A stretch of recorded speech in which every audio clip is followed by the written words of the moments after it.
हम्म समास। आज हम समास का अध्ययन करेंगे। समास का शब्द निर्माण प्रक्रिया में बहुत ही महत्वपूर्ण योगदान होता है। जैसा कि हम जानते हैं कि समास का मतलब होता है संक्षिप्तता, संक्षिप्त करना। शब्दों के बीच में जो अनावश्यक परसर्ग, अनावश्यक शब्द जो आए हुए होते हैं उनको लोप करके एक समस्त पद बनाना, ये समास कहलाता है।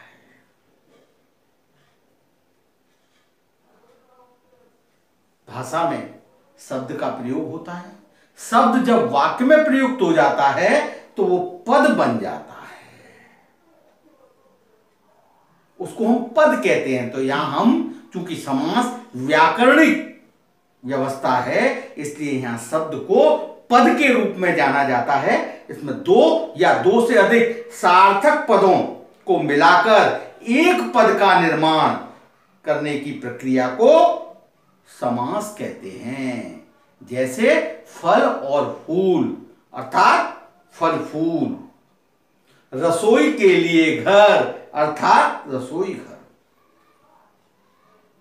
समास करने पर नवीन शब्द जब बनता है उसे हम समस्त पद कहते हैं।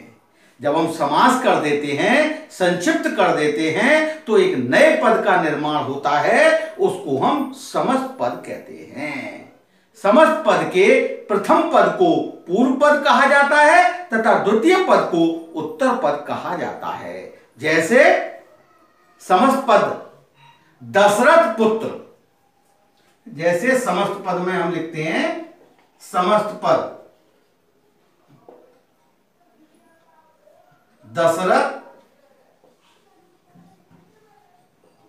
पुत्र। अब इसको हम अलग करेंगे, इसको हमें अलग करना है। इसमें पूर्व पद क्या है?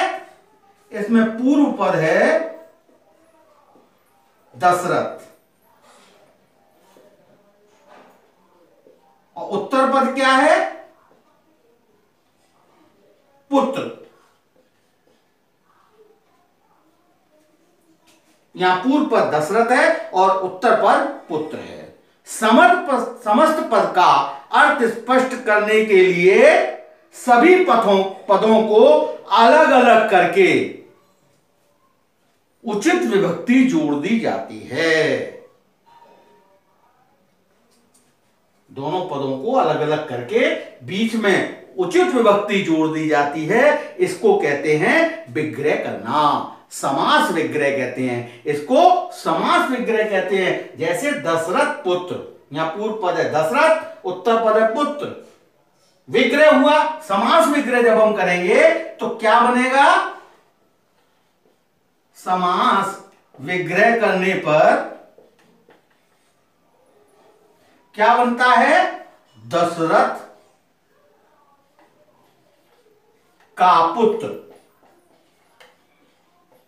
या का विभक्ति, ये समास विग्रह। क्लियर है? जैसे एक और है गंगा पुत्र, गंगा का पुत्र, देवालय, देवों के लिए आलय। क्लियर? समस्त पद क्या होता है, समास विग्रह क्या होता है, पद क्या होता है, ये अब तक आपको क्लियर हो चुका है। अब हम आते हैं समास के मुख्य भेद। समास के भेद कौन कौन से होते हैं? समास के मुख्य रूप से 4 भेद होते हैं। समास के मुख्य रूप से 4 भेद होते हैं। सबसे पहला भेद होगा तत्पुरुष समास। नंबर 1 तत्पुरुष समास।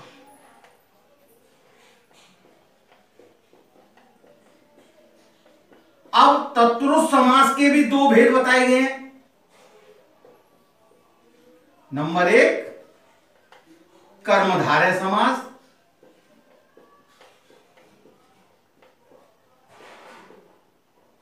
तथा नंबर 2 द्विगु समास।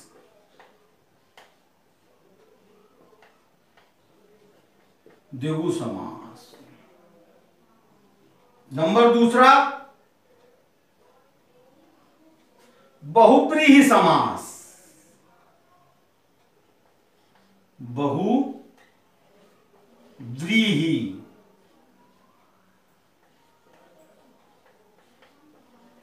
समास। नंबर तीसरा, द्वंद्व समास। द्वंद्व समास। और नंबर चौथा, अव्ययी भाव समास। अव्ययी भाव समास। ये चार भेद हैं, तत्पुरुष के दो उपभेद हैं। इस प्रकार से कुल मिलाकर के 6 समास बनते हैं। इस प्रकार कुल मिलाकर के कितने समास बनते हैं? 6 समास बनते हैं। नंबर 1 तत्पुरुष समास। तत्पुरुष समास के दो भेद, एक कर्मधारय समास, दूसरा द्विगु समास। नंबर 2 बहुव्रीहि समास। नंबर 3 द्वंद्व समास। और नंबर 4 अव्ययी भाव समास। क्लियर? यहां तक। इसके बाद में सबसे पहले आता है तत्पुरुष समास।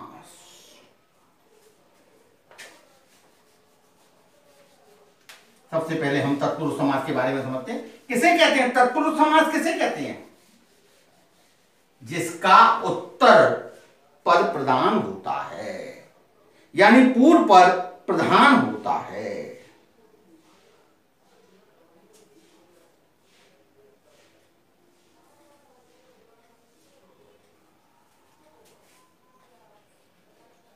जिसका उत्तर पद यानी दूसरा पद, सॉरी, जिसका दूसरा पद, उत्तर पद माने दूसरा पद, जिसका दूसरा पद प्रधान होता है। दो पद होते हैं, एक पूर्व पद, एक उत्तर पद। पूर्व पद का मतलब होता है पहला पद और उत्तर पद का मतलब होता है दूसरा पद। जहां दूसरा पद प्रधान होता है यानी उत्तर पद प्रधान होता है तथा विभक्तियों एवं परसर्गों का लोप होता है, वहां तत्पुरुष समास होता है। जैसे राजपुत्र, राजा का पुत्र, समस्त पद क्या होगा? राजपुत्र। जब हम इसका विग्रह करेंगे तो क्या होगा? राजा का पुत्र। इसमें का विभक्ति है, का विभक्ति का लोप करके इसको समस्त पद बनाया, इसको सामासिक पद बनाया, राजा का राजपुत्र। क्लियर? अब जब विभक्तियों का लोप होता है तो निश्चित रूप से द्वितीय विभक्ति से लेकर के सप्तमी विभक्ति तक के इसके उपभेद कहे जा सकते हैं। तो पहला आता है द्वितीय तत्पुरुष, जहां द्वितीय विभक्ति चिन्ह को का लोप होता है, वहां द्वितीय तत्पुरुष समास कहलाता है। जैसे परलोक गमन, विग्रह होगा परलोक को गमन। जैसे स्वर्गगत, विग्रह होगा स्वर्ग को गत। समस्त पद होगा गृहागत, विग्रह होगा गृह को आगत। समाचार प्राप्त, समाचार को प्राप्त। सम्मान प्राप्त, सम्मान को प्राप्त। सुख प्राप्त, सुख को प्राप्त।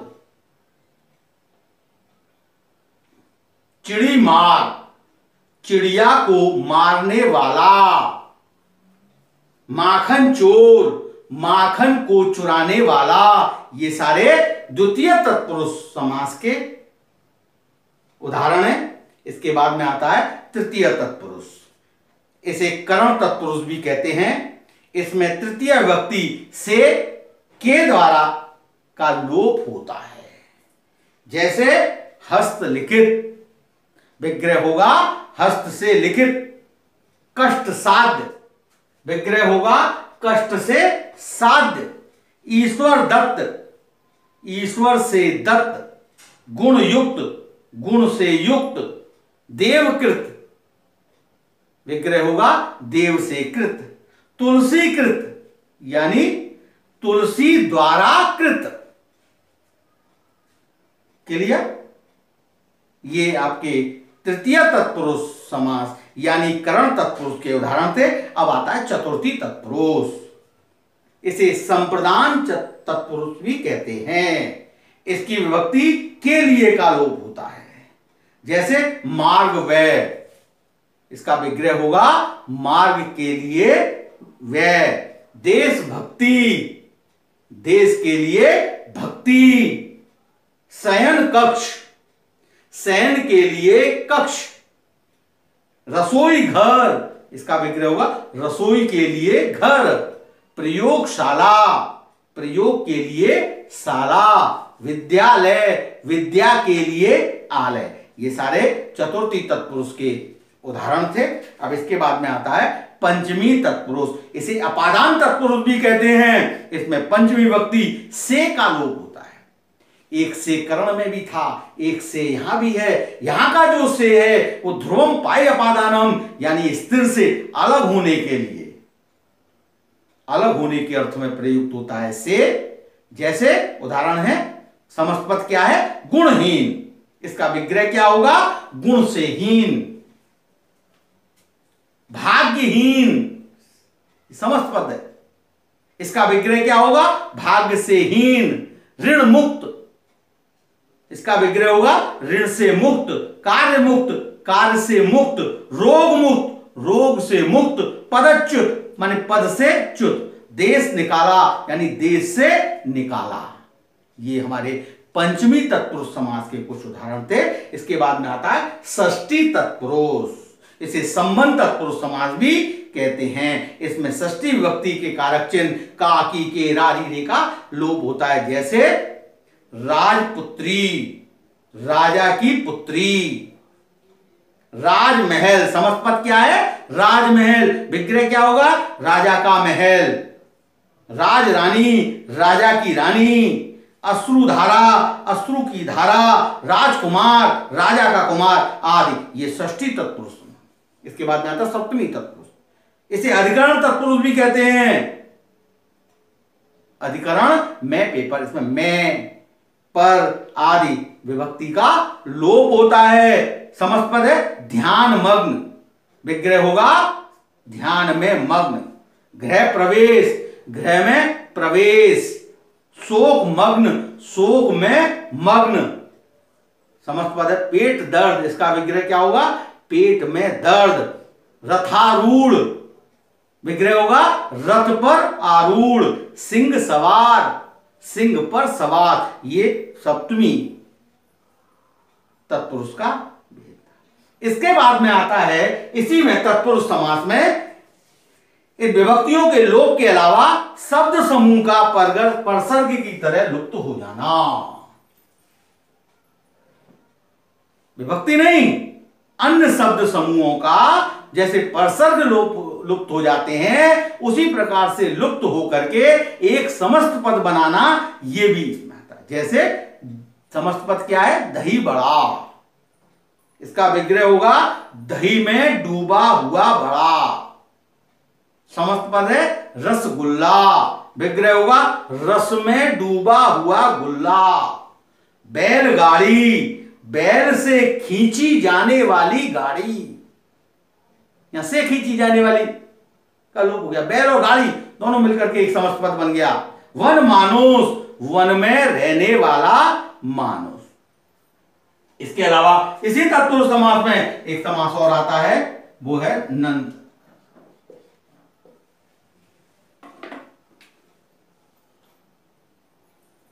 नंत तत्पुरुष, इसको पुरुष बोलते हैं।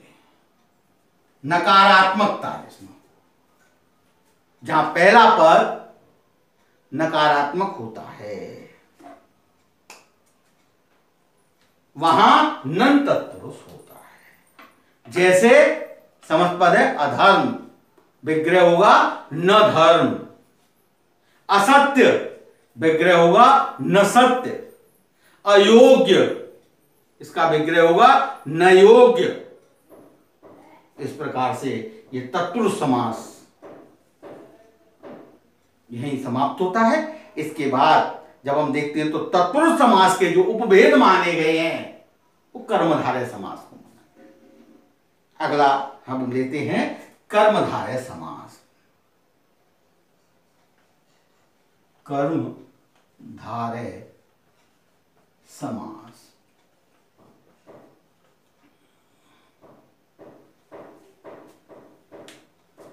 इसमें इस समास के दोनों पदों में विशेषण विशेष का संबंध होता है या उपमेय उपमान का संबंध होता है।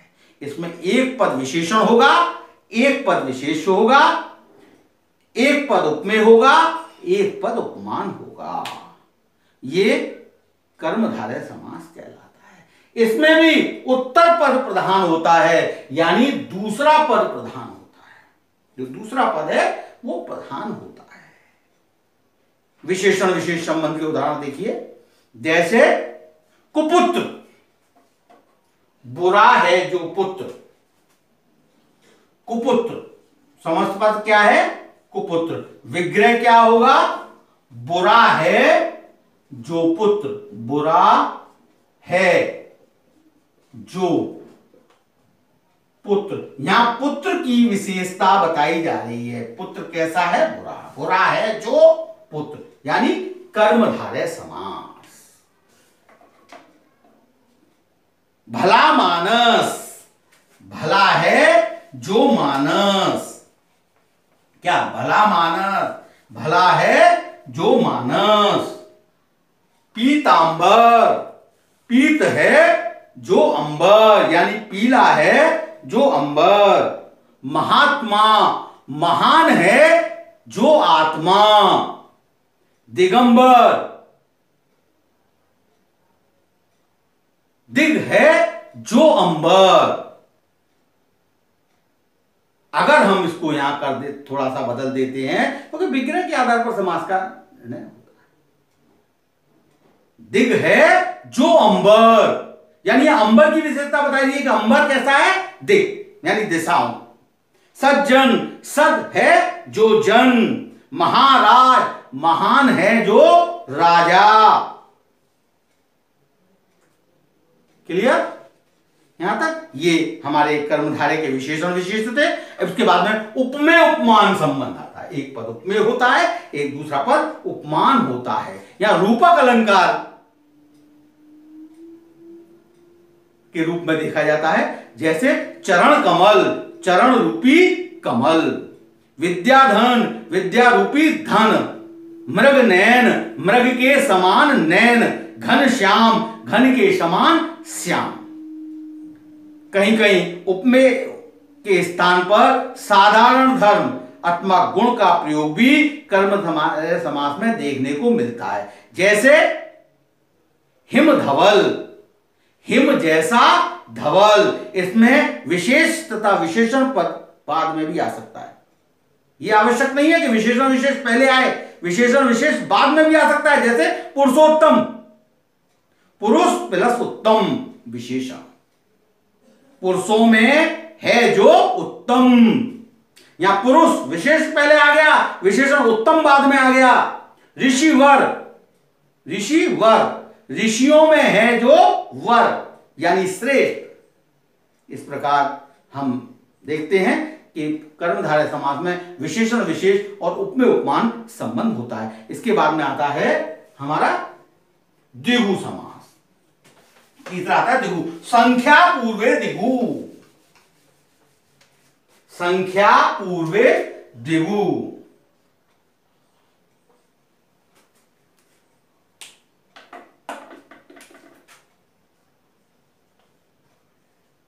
जिसका पहला पद संख्यावाची होता है वो द्विगु समास कहलाता है। जिसका पहला पद संख्यावाची होता है, विशेषण होता है, और समूह का जो बोध कराता है। जिसका पहला पद संख्यावाची विशेषण होता है और जो समूह का बोध कराता है वो द्विगु समास कहलाता है। जैसे चौराहा, चार राहों का समूह। त्रिफला, तीन फलों का समूह। तिराहा, तीन राहों का समूह। चतुर्भुज, चार भुजाओं का समूह। पंचानन, 5 आननों का समूह, नवग्रह, 9 ग्रहों का समाहार, त्रिभुज, 3 भुजाओं का समूह आदि। इसके बाद में आता है आपके द्विगु समास, इसके बाद बहुब्रीहि समास। बहुब्रीहि समास यहां अन्य अर्थ प्रधान होता है, इसमें भी उपमेय उपमान, विशेषण विशिष्ट संबंध होता है, परंतु तीसरा अर्थ इसमें प्रधान होता है, अन्य अर्थ इसमें प्रधान होता है। इसमें ना पहला पद प्रधान होता है ना दूसरा पद प्रधान होता है, बाकी दोनों पद मिलकर के, इसमें दोनों पद मिलकर के एक तीसरे पद की रचना करते हैं, एक तीसरे पद की ओर संकेत करते हैं, वहां बहुब्रीहि समास होता है। जैसे लंबोदर, लंबा है उदर जिसका, अर्थात गणेश, ना लंबा ना उदर, किसको संकेत किया? गणेश को। दशानन, 10 हैं आनंद जिसके, अर्थात रावण। पंचानन, 5 हैं आनंद जिसके, अर्थात शिव। पीतांबर, पीला है अंबर जिसका, अर्थात विष्णु।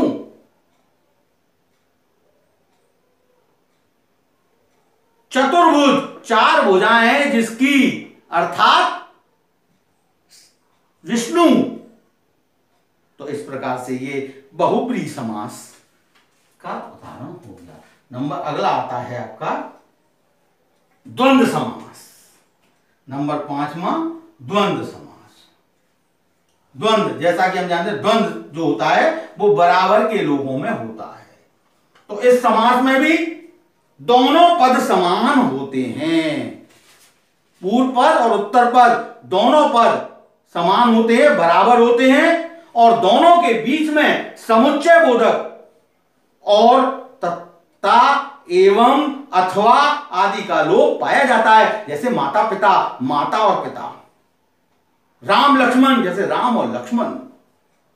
जैसे राम लक्ष्मण जानकी, राम लक्ष्मण और जानकी। सत्य असत्य, जैसे सत्य और असत्य। दिन रात, जैसे दिन और रात। इनका विग्रह इस प्रकार किया जाता है, जैसे नर नारी, इसका विग्रह होगा नर और नारी। धर्म अधर्म, जैसे धर्म और अधर्म। गुरु शिष्य, जैसे गुरु और शिष्य। ये बहुब्रीहि द्वंद्व समास का उदाहरण था। इसके बाद में आता है नंबर अव्ययी भाव समास। अव्ययी भाव समास। अव्यय, जैसे अव्यय होता है, इसका पहला पद प्रधान होता है तथा अव्यय होता है। अव्यय क्या होता है? जो लिंग वचन के आधार पर जिसमें कोई विकार ना आ सके, जिसमें कोई परिवर्तन ना आ सके, वो अव्यय कहलाते हैं। अव्ययी भाव समास, जिसका पहला पद अव्यय होता है तथा समस्त पद अव्यय बन जाता है, वो क्या कहलाता है? वो अव्ययी भाव समास कहलाता है। जैसे यथाशक्ति, समस्त पद क्या है? यथाशक्ति। विग्रह होगा शक्ति के अनुसार। जैसे एक समस्त पद है यथा सामर्थ, सामर्थ के अनुसार। जैसे दिन, जैसे दिन, प्रतिदिन, दिन दिन। प्रतिदिन का क्या होगा? दिन दिन। निर्भय, विग्रह होगा बिना भय के। बातों बात, बात ही बात में। हाथों हाथ, विग्रह होगा हाथ ही हाथ में। हर घड़ी, यानी विग्रह क्या होगा? प्रत्येक घड़ी। आजन्म, समस्त पद होगा आजन्म। विग्रह होगा जन्म से लेकर। यथारूप, विग्रह होगा रूप के अनुसार। इस प्रकार से ये अब हमारे अव्ययी भाव समास। अब एक समस्या आती है कि कुछ समासों में समानता होती है, उनका निर्धारण हम विग्रह के आधार पर करते हैं। वो एक से लगते हैं देखने में, परंतु विग्रह करने पर उनमें अंतर होते हैं। कुछ ऐसे समास हैं, जैसे बहुब्रीहि समास और कर्मधारय समास में अंतर। बहुब्रीहि और कर्मधारय समास में अंतर, दोनों में विशेषण विशेष होता है, परंतु बहुब्रीहि समास में अन्य अर्थ प्रधान होता है। कर्मधारय समास में विशेष की विशेषता बताई जाती है, जैसे पीतांबर, जैसे पीतांबर बहुब्रीहि और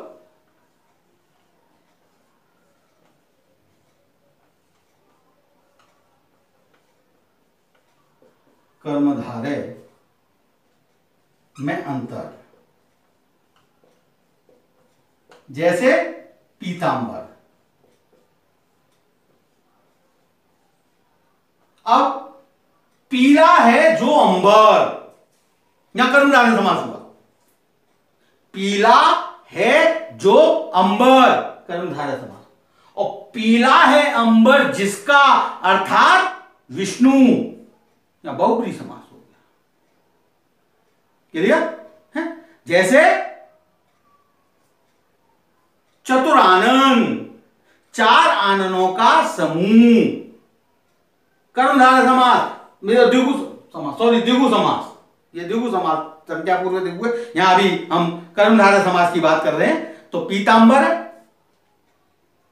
जैसे नीलकंठ, नीला है जो कंठ, कर्मधारय समास। और नीला है कंठ जिसका, अर्थात शिव, कौन सा समास हो जाएगा? बहुब्रीहि समास हो जाएगा। इसी तरह से द्विगु और बहुब्रीहि समास में अंतर होता है। द्विगु और बहुब्रीहि समास में अंतर,